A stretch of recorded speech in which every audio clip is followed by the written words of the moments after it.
Hello बच्चों, हमने पहले वाले वीडियो में देखा कि धावन सोडा को बनाने की कैसी और कौन सी विधियां प्रयोग में लाई गई थीं। उसे प्रयोगशाला में कैसे बनाया गया था।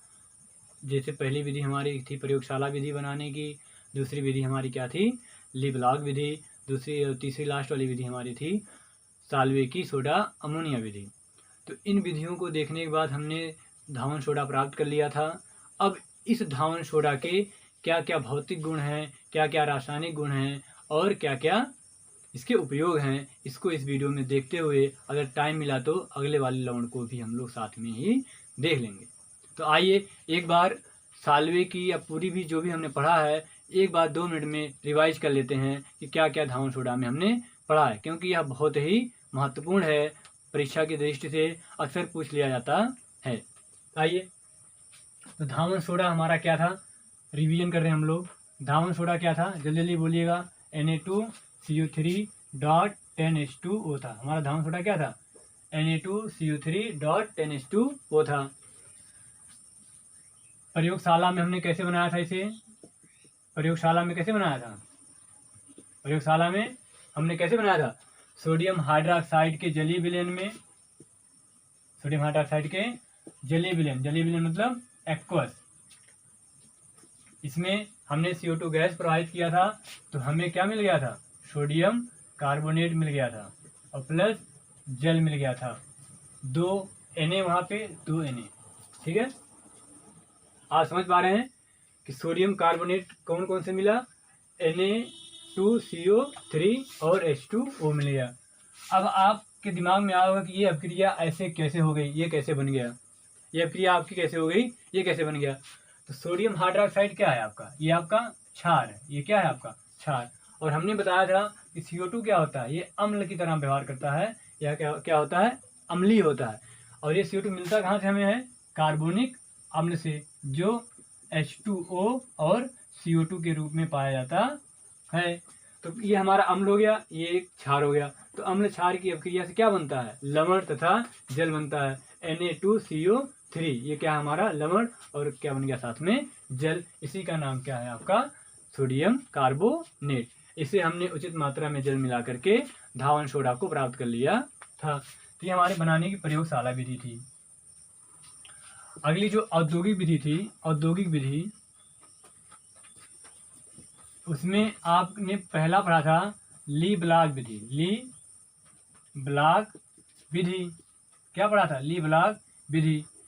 इसमें हमने क्या किया था, सबसे पहले सोडियम क्लोराइड को हमने H2SO4 के साथ, अम्ल के साथ गर्म किया था। सबसे पहले सोडियम क्लोराइड को हमने क्या किया था, H2SO4 के साथ गर्म किया था। तो यहाँ से हमारा सोडियम सल्फेट बन गया था, सोडियम सल्फेट बन गया था और HCl बन गया था। क्या बन गया था, सोडियम सल्फेट और HCl बन गया था। तो इस सोडियम सल्फेट को हम लोग केक भी कहते हैं। क्या कहते हैं, सोडियम सल्फेट का केक। क्या कहते हैं, सोडियम सल्फेट का केक बन गया था।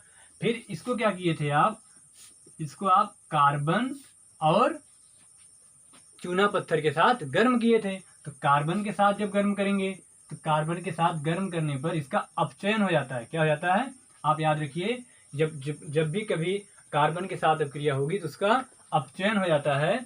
तो ये आपका सोडियम का सल्फाइड प्राप्त हो जाएगा Na2S और कार्बन मोनोऑक्साइड गैस प्राप्त हुई थी।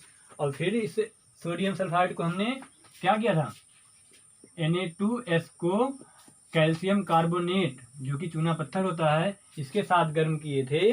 तो आपका सोडियम कार्बोनेट मिल गया था और कैल्शियम सल्फाइड मिल गया था और इसी को हमने बनाना था। और ये हमारा क्या था, ये हमारा था काली राख भी कहते हैं इसे। क्या कहते हैं, काली राख, या इस पूरे सभी मिश्रण को हम लोग काली राख भी नाम देते हैं। तो यहाँ से हम काली राख में से सोडियम कार्बोनेट को छान करके अलग कर लेते हैं और उसमें उचित मात्रा में जल मिला करके सांद्रण करके हमारा धावन सोडा प्राप्त हो जाता है। चूंकि हमारी लीब्लाग विधि बहुत ही पुरानी विधि थी, इस विधि को हम अब उपयोग में नहीं लेते हैं। जो हमारी आधुनिक विधि है वह थी हमारी क्या, वह क्या थी हमारी साल्वे की अमोनिया सोडा विधि। क्या थी, साल्वे की अमोनिया सोडा विधि।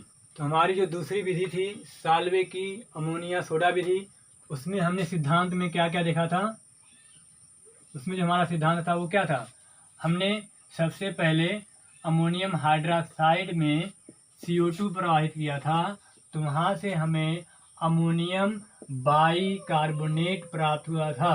वहाँ से क्या प्राप्त हुआ था, अमोनियम बाइकार्बोनेट।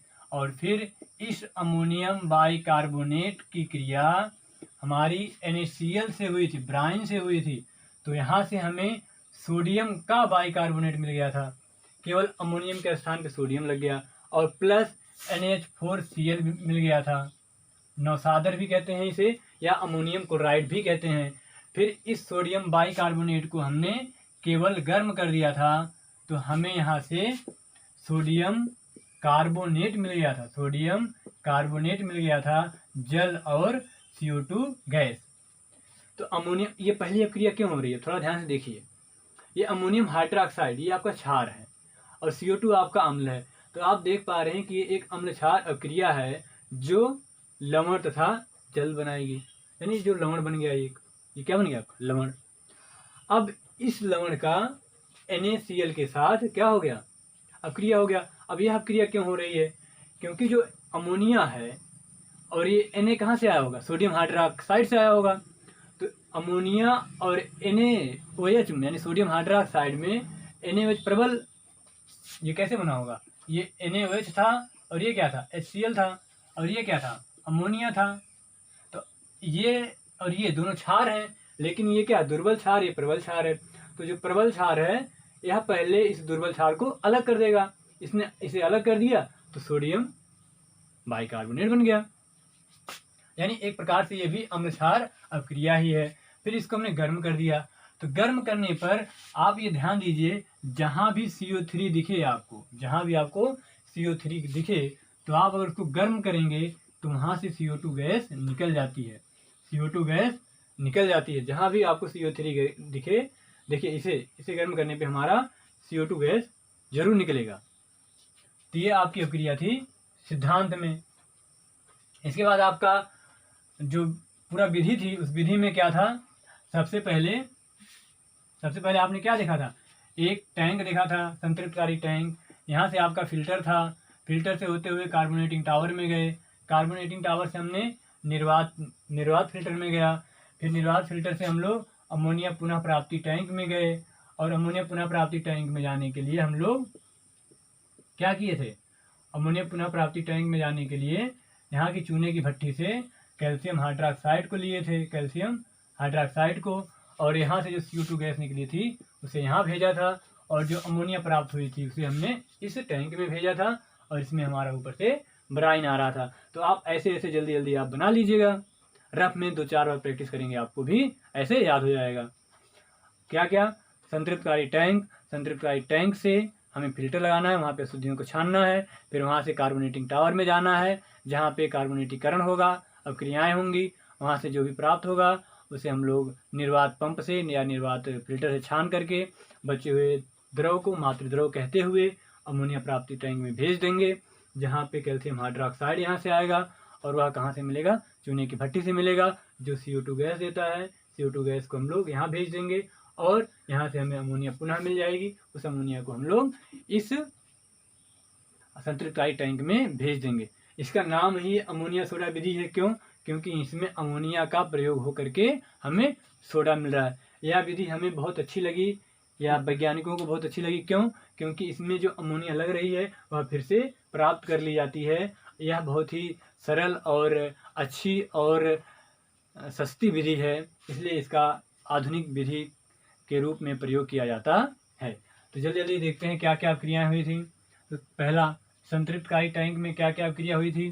संतृप्तकारी टैंक में आपका अमोनिया था, और क्या था, जल था, और आपका CO2 था, जो आपस में क्रिया करके अमोनियम कार्बोनेट बना लिए थे। क्या बना लिए थे?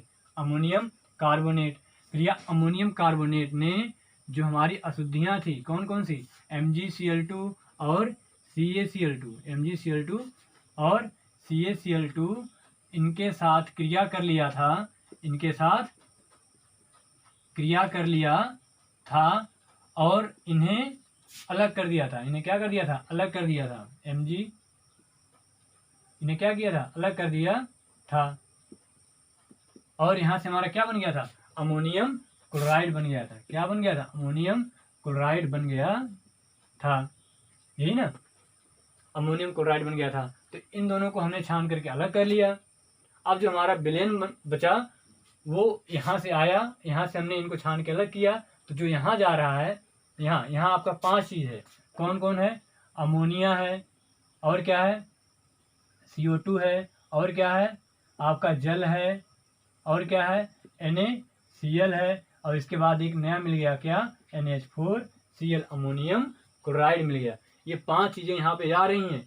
इसी को हम लोग अमोनियमय ब्राइन कहते हैं, अमोनियमय ब्राइन कहते हैं, जो कार्बोनेटिंग टावर में जाती हैं। तो कार्बोनेटिंग टावर में क्या क्रिया होती है, कार्बोनेटिंग टावर में दूसरे स्टेप में कौन सी क्रिया होती है, आप यहाँ फिल्टर पे छान लिए थे, अब वहाँ पे आपका क्या होता है, फिर से जो भी अमोनिया बच गई थी, क्योंकि अमोनिया ज़्यादा आएगी, जो CO2 थी वह तो थोड़ी बहुत जा रही थी ना, यहाँ से CO2 बहुत थोड़ी जा रही थी। इसके बाद यहाँ से जो अमोनिया बच गई है, उस अमोनिया का फिर से CO2 के साथ अपक्रिया होकर के अमोनियम कार्बोनेट बनना पड़ता है। और फिर यह अमोनियम कार्बोनेट फिर CO2 से क्रिया कर लेती है। क्यों, क्योंकि आपके पास CO2 की मात्रा बहुत ज़्यादा है। तो CO2 की मात्रा जब बहुत ज़्यादा है तो यह क्रिया करके अमोनियम कार्बोनेट को ammonium by carbonate, ammonium by जहाँ मतलब हो वहाँ पे एक H के साथ CO3, अमोनियम बाई कार्बोनेट बन जाता है। अब अमोनियम बाई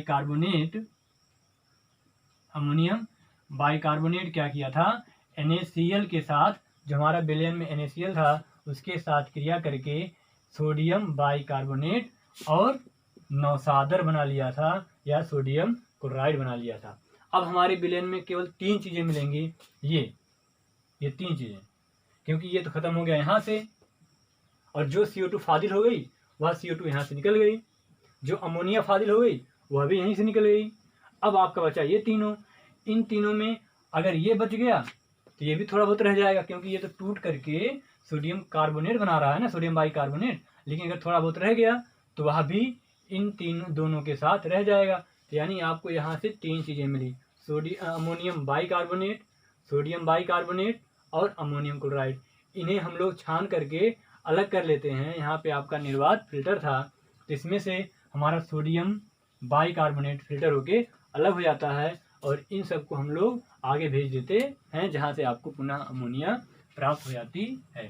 तो ये चीज़ें आप लोग देखे थे। अब इस वीडियो को शुरू करने के लिए हम लोग एक स्टार बना के लिख लेते हैं पहले। इस विधि से, मतलब साल्वे अमोनिया सोडा विधि से, इस विधि से K2CO3, जैसे Na2CO3 को हम लोग सोडियम कार्बोनेट कहते हैं, K2CO3 को हम लोग पोटेशियम कार्बोनेट कहते हैं, को नहीं बनाया जा सकता, नहीं बनाया जा सकता है, इसे नहीं बनाया जा सकता है।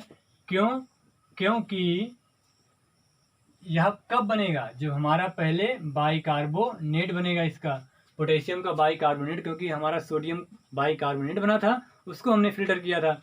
तो जो KHCO3 पोटेशियम बाइकार्बोनेट है, यह जल में अत्यधिक विलेय है। क्या है, विलेय है, इसे हम छान ही नहीं पाते हैं, तो इसे छाना नहीं जा सकता, इसलिए हम K2CO3 को नहीं बना सकते। क्यों, क्योंकि पोटेशियम बाइकार्बोनेट हमारा जल में बहुत ही ज़्यादा विलेय है, इसकी वजह से हम इसे छान नहीं पाते हैं और K2CO3 को बना नहीं पाते हैं। अगली हेडिंग जो हमारी है, यही शुरू कर रहे हैं, भौतिक गुण। क्या, भौतिक गुण। कोई भी पदार्थ हो बच्चों, कोई भी चीज़ें हों, उन सब के 2 गुण होते हैं, एक बाहर वाला गुण और एक अंदर वाला गुण। तो जो बाहर वाला गुण होता है उसे हम भौतिक गुण के नाम से जानते हैं, कि वह कैसा दिख रहा है, उसका रंग क्या है, वह ठोस है कि द्रव है, यह भौतिक गुण में आता है। और जो अंदर वाला गुण होता है उसे रासायनिक गुण कहते हैं, जैसे उसे मीठा पसंद है, वह गाली देने पर गुस्सा हो जाता है, ये सारी चीज़ें उसके अंदर की हैं। तो यह उसका रासायनिक गुण होगा। तो जो भौतिक गुण है इसको देख लेते हैं। तो भौतिक गुण में नंबर 1, यह सफेद रंग का ठोस पदार्थ है। यह क्या है? सफेद रंग का ठोस होता है। ठीक है, यह सफेद रंग का क्या होता है? ठोस होता है। यह जल में विलेय होता है। यह जल में क्या होता है? विलेय होता है, यानी जल में घुल जाता है। तीसरा गुण आपका है इसका गलनांक लगभग 850 डिग्री सेंटीग्रेड होता है। 850 डिग्री सेंटीग्रेड होता है। यह 3 आपके भौतिक गुण हैं धामन सोडा के। आइए आगे देखते हैं इसके कौन कौन से रासायनिक गुण हैं। तो अगली हेडिंग डालिएगा रासायनिक गुण। कौन से गुण? रासायनिक गुण। आपसे परीक्षा में पूछा जाता है कि धामन सोडा के बनाने की साल्वे अमोनिया सोडा विधि का सचित्र वर्णन करिए व कोई 2 रासायनिक अभिक्रियाएं भी लिखिए। कोई 2 इसके उपयोग लिखिए और इसके 2 रासायनिक गुण भी लिखिए। तो उन दोनों को समझाने के लिए आपको 5-6 रासायनिक गुण इसके बताए जा रहे हैं। आप इनमें से कोई भी 2 याद रखेंगे और उसको परीक्षा में लिख करके जरूर आएंगे। तो जहाँ कहीं भी आपको रासायनिक गुण आए, जहाँ कहीं भी पूरी केमिस्ट्री में, तो सबसे पहले आप पहला गुण लिखेंगे ऊष्मा का प्रभाव। ऊष्मा का प्रभाव यानी जो हमारा पदार्थ है उस पर ऊष्मा का क्या प्रभाव पड़ता है, उसे गर्म करने पर, हीट देने पर उसमें क्या व्यवहार देखने को मिलता है। तो ऊष्मा का प्रभाव, इसमें क्या होता है, जो आपका धामन सोडा है, धामन सोडा Na2CO3.10H2O, उसमें से अधिकांश जल को केवल आप खुला छोड़ देंगे तो वह उड़ जाते हैं, बाहर निकल जाते हैं। तो लिख लेते हैं धावन सोडा को वायु में खुला छोड़ने से अधिकांश जल के अणु बाहर निकल जाते हैं,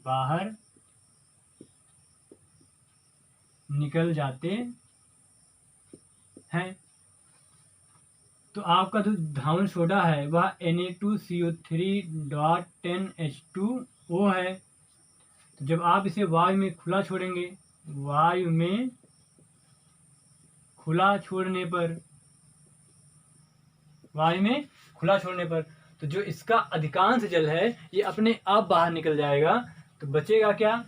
ये Na2CO3 एक जल केवल बचता है, बाकी 9 जल इसका बाहर निकल जाता है, केवल खुला मात्र छोड़ने से। जल को ये धावन सोडा को केवल वायु में खुला मात्र छोड़ने से जो अधिकांश जल हैं, आप देख पा रहे होंगे कि कितने 9 जल जो है बाहर निकल गए हैं, 9 जल बाहर निकल गए हैं। इसके बाद जो बचा हुआ पदार्थ है यानी Na2CO3 और एक H2O, इसको अगर गर्म कर देंगे, Na2CO3 एक H2O, इसको आप अगर गर्म कर देंगे, गर्म करने पर आपको क्या मिल जाता है?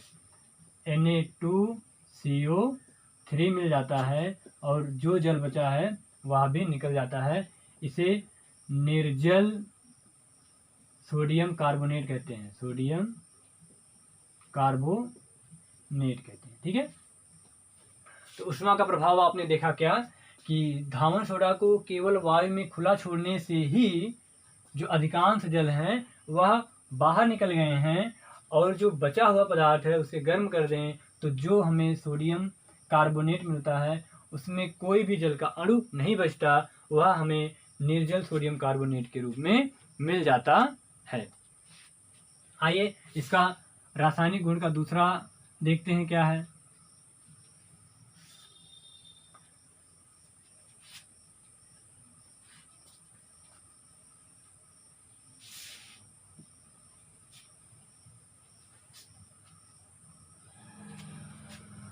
दूसरा आपका है, चूंकि हमारा यह एक लवण है, हम पढ़ रहे हैं क्या, कुछ महत्वपूर्ण लवण, यानी जो सोडियम कार्बोनेट हमारा ये क्या है, लवण है। तो हमने लवण का जल अपघटन पढ़ा था, जल अपघटन, जल अपघटन।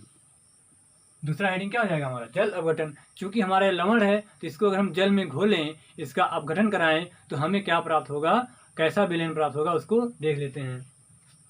देखिए, तो जो हमारा Na2CO3 है, यह जब जल में घोलेंगे या टूटेगा तो हमें 2 सोडियम का प्लस मिल जाएगा और 1 CO3 डबल माइनस मिल जाएगा। यही तो होता है आयनन, यही तो ये लवण है ना, तो ये टूट के बन गया। इसके बाद आप जल को देख ही रहे हो, जल कैसे टूटता है, जल आपका OH माइनस और H प्लस में टूट जाता है। ठीक है, अब आप यहाँ से देख पा रहे होंगे कि NaOH मिल जाएगा, Na प्लस और प्लस आपका OH माइनस मिल करके आपका क्या बना देंगे, NaOH बना देंगे। क्या बना देंगे, NaOH। और बचा हुआ जो है H प्लस और CO3 मिल जाएगा, तो H प्लस और CO3 मिल करके आपका H2CO3 कार्बोनिक अम्ल बना देगा। ये आप यहाँ पे आप 2 कर देंगे। ठीक है, आप ये देख पा रहे हैं कार्बोनिक अम्ल एक क्या है, दुर्बल अम्ल, एक क्या है, दुर्बल अम्ल है। और NaOH क्या है आपका, प्रबल क्षार है। NaOH क्या है आपका, प्रबल क्षार है। तो चूंकि हमारा धावन सोडा एक लवण है, इसका जल अपघटन कराने से आपको प्रबल क्षार और दुर्बल अम्लों से प्राप्त हुआ नजर आता है। तो चूंकि हम जानते हैं कि जो प्रबल होगा विलयन उसी का दिखेगा, तो जो धावन सोडा है यानी सोडियम कार्बोनेट है, इसका जल अपघटन कराने से हमें कैसा विलयन मिलेगा, कैसा मिलेगा, क्षारी मिलेगा, क्योंकि जो क्षार है वह प्रबल है। अतः Na2CO3 जिसका नाम सोडियम कार्बोनेट है का जल अपघटन कराने से क्षारी विलयन प्राप्त होता है, क्षारी विलयन प्राप्त होता है। लिख लीजिए आप। तीसरा आपका है कार्बन डाइऑक्साइड से क्रिया। तीसरा रासायनिक गुण हेडिंग के रूप में आप लिखेंगे कि यह कार्बन डाइऑक्साइड से कैसे क्रिया करता है। तो ये देखिए,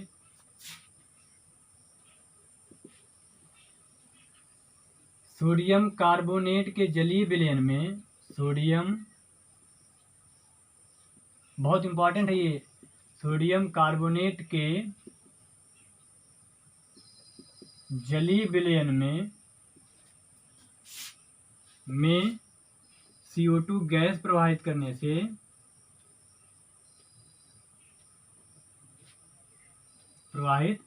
करने से सोडियम बाइकार्बोनेट प्राप्त हो जाता है।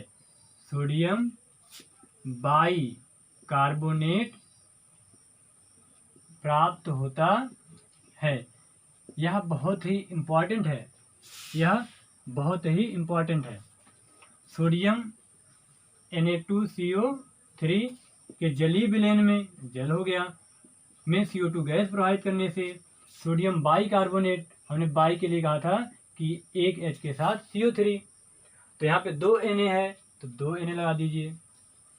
अब आप देखेंगे संतुलित हो गया आपका समीकरण, एक C यहाँ पे, एक C यहाँ पे, 2C हो गया, 2C हो गया, 2 Na हो गया। इसके बाद 2 H यहाँ पे, 2 H यहाँ पे, और O देख लीजिए, 3 दूनी 6 O, 2 यहाँ पे, 1 यहाँ पे, 2 1 3 और 3 3 6।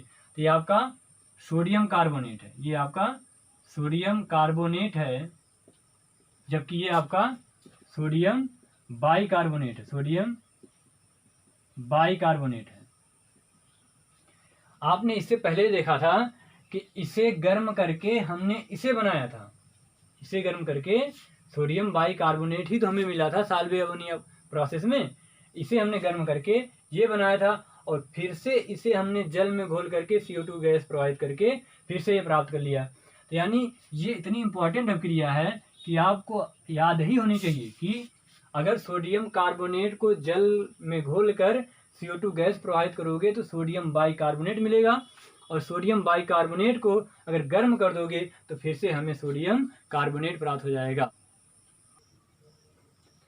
अगला गुण है आपका अम्लों के साथ क्रिया। ये बहुत ही इंपॉर्टेंट है, आप इसको याद रखेंगे।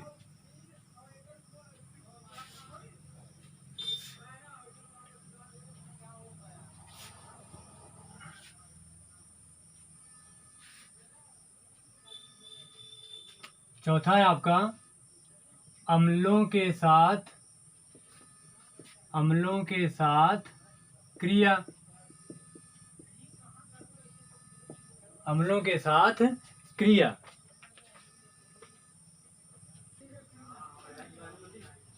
अगला रासायनिक गुण है हमारा अम्लों के साथ क्रिया कि धावन सोडा हमारा अम्लों के साथ क्रिया करके क्या बनाता है।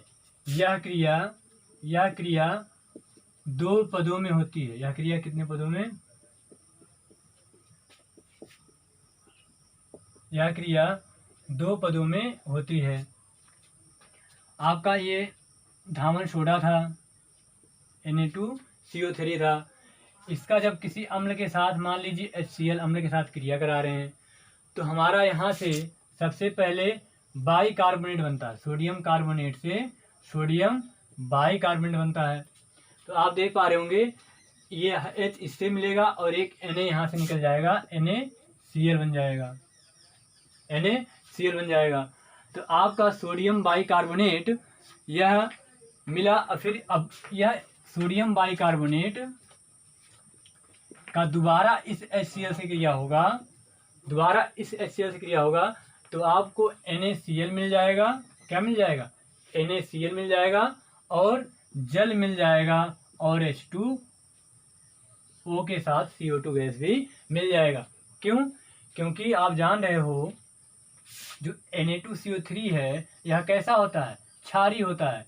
अभी हमने देखा कि यह विलयन में घुलने के बाद क्षारीय देता है, तो क्षार हो गया एक प्रकार से और ये अम्ल हो गया। तो क्षार और अम्ल की क्रिया से लवण बनेगा। लवण क्या बन गया हमारा? NaCl बन गया, क्योंकि यह क्या देगा? Na देगा और यह क्या देगा? H देगा। ठीक है, तो यह H इसके साथ जुड़ गया और Cl इस Na के साथ NaCl मिल गया। अब इस बचे हुए का, जिसे सोडियम बाइकार्बोनेट कहा हमने, यह फिर से इससे क्रिया कर लिया और आपका NaCl बन गया और H2O और CO2 बन गया।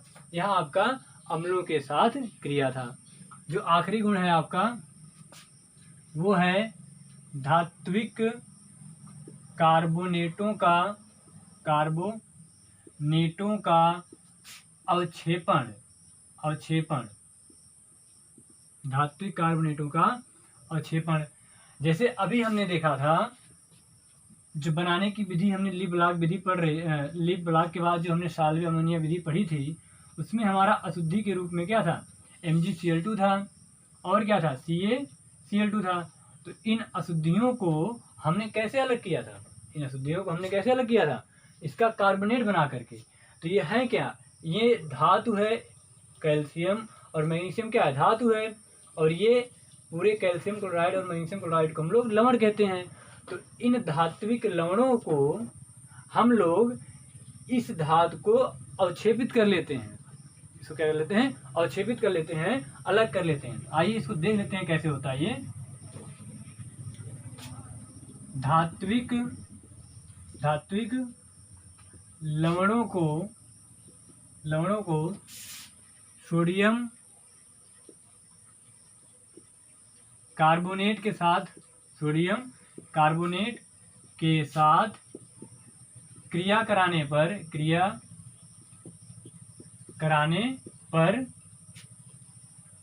धात्विक कार्बोनेट या धात्विक कार्बोनेटों का धात्विक कार्बोनेटों का अवक्षेपण हो जाता है, अवक्षेपण हो जाता है। धात्विक कार्बोनेटों का क्या हो जाता है? अवक्षेपण हो जाता है। जैसे जैसे आप देख रहे हो कैल्शियम क्लोराइड है, ये धात्विक लवण है, इसका Na2CO3 के साथ क्रिया कराने पर आपका बन जाएगा CaCO3 और ये आपका जल में बैठ जाएगा। अवक्षेपण माने जल में बैठ जाना और छान करके अलग कर लेना और आपका प्लस NaCl बन जाएगा। इसको संतुलित कर लेंगे तो 2 Na और 2 Cl है, तो यहाँ पे 2 NaCl बन जाएगा। ऐसे आपका MgCl2 है, इसका भी आप सोडियम कार्बोनेट के साथ गर्म करने पर या क्रिया कराने पर MgCO3 का अवक्षेप बन जाएगा, यहाँ नीचे बैठ जाएगा और फिर से यहाँ से 2 NaCl मिल जाएगा। तो यही आपका धात्विक कार्बोनेटों का अवक्षेपण है। तो अगर धात्विक लवण है तो उनका जो है आप जल में अभिक्रिया कराकर किसके साथ? सोडियम कार्बोनेट के साथ उसका अवक्षेप प्राप्त कर सकते हैं, उसे अलग कर सकते हैं। किस रूप में? उनके कार्बोनेट के रूप में। ये क्या है? ये क्लोराइड था, अब ये क्या हो गया? कार्बोनेट हो गया, जिसे हमने अलग कर लिया। अब धावन सोडा की हमारी आखिरी हेडिंग है इसका उपयोग। इसका उपयोग तो इसको लिख लेते हैं, इसके निम्नलिखित उपयोग हैं। निम्नलिखित उपयोग हैं। नंबर 1, पहला उपयोग, जहाँ कहीं भी आपको कोई पदार्थ हो, कोई अभिकारक हो या कोई भी लवण हो या कोई भी चीज़ हो, उसका उपयोग लिखना हो तो सबसे पहले लिख दीजिए कि प्रयोगशाला में अभिकर्मक के रूप में। प्रयोगशाला में अभिकर्मक के रूप में। अभिकर्मक के रूप में। अभिकर्मक के रूप में। अभिकर्मक के रूप में यानी कोई दूसरा पदार्थ बनाने के काम में आता है। दूसरा, कपड़े धोने वाले साबुन व पाउडर बनाने में। पाउडर बनाने में तो जो आपका साबुन बनता है कपड़ा धोने वाला या जो पाउडर बनता है उसमें भी धावन सोडा का प्रयोग किया जाता है। तीसरा जो बहुत इम्पोर्टेंट है, अग्निशामक यंत्र में। अग्निशामक यंत्र में जो आपका अग्निशामक यंत्र होता है, जो गाड़ियों में या अस्पतालों में या पेट्रोल पंप पे जो लाल कलर का आपका सिलेंडर होता है वह अग्निशामक यंत्र कहलाता है। उसमें एक यहाँ पे पेंच लगी होती है या नली होती है जो किसी पिन से लॉक होती है। जब इस पिन को हम लोग तोड़ते हैं या खोलते हैं तो यहाँ से हमारी CO2 गैस निकलती है। यहाँ से क्या निकलती है? CO2 गैस निकलती है जो हमारे आगों को बुझा देती है। और वह CO2 गैस कैसे निकलती है? क्योंकि इस सिलेंडर में आपका सोडियम कार्बोनेट भरा होता है। अगला उपयोग है सोडियम बाइकार्बोनेट बनाने में। सोडियम बाइकार्बोनेट बनाने में। सोडियम बाइकार्बोनेट को हम आगे बनाएंगे, इसका नाम होता है खाने वाला सोडा। इसका नाम क्या होता है? खाने वाला सोडा। अगला उपयोग है कांच तथा कागज निर्माण में। अगर आप इंडस्ट्री में जाएंगे जहाँ पे कांच व कागज बनता है तो वहाँ पर भी सोडियम कार्बोनेट का उपयोग देखा जाता है। एक लास्ट है आपका जल की कठोरता दूर करने में। जल की कठोरता दूर करने में ये आपके 5 या 6 उपयोग हैं जो धावन सोडा के हैं। आपसे जो प्रश्न पूछा जाएगा एग्जाम में, बोर्ड में, कि निम्न में से कोई एक विधि, या आपसे पूछ ली जाएगी लिबलाग विधि या फिर आपको साल्वे विधि। तो आपसे कहा जाएगा कि साल्वे विधि का सचित्र वर्णन करते हुए वर्णन करते हुए दो रासायनिक गुणों के साथ दो रासायनिक गुणों तथा दो उपयोग को लिखिए। तो आप समझ जाएंगे कि साल्वे विधि क्या है। साल्वे विधि आपकी धावन सोडा बनाने की विधि है। इसमें आपको सचित्र वर्णन करना है। इसके बाद दो रासायनिक गुण लिखने हैं, जो हमने 5 रासायनिक गुण पढ़े हैं। पहला क्या था, उष्मा का प्रभाव। दूसरा क्या था, उसका जल अपघटन कराएंगे तो क्षारीय विलयन मिलेगा। तीसरा क्या था, CO2 गैस से क्रिया। चौथा अम्ल से क्रिया। पांचवा आपका धात्विक कार्बोनेटों के रूप में अवक्षेपण था। इसके बाद आपसे कहा जाएगा कि दो उपयोग लिखिए, तो आप इन सभी में से कोई भी दो उपयोग लिख लीजिए। अगले वीडियो में हम लोग दूसरे किसी लवण को लेकर के प्रस्तुत होंगे। धन्यवाद।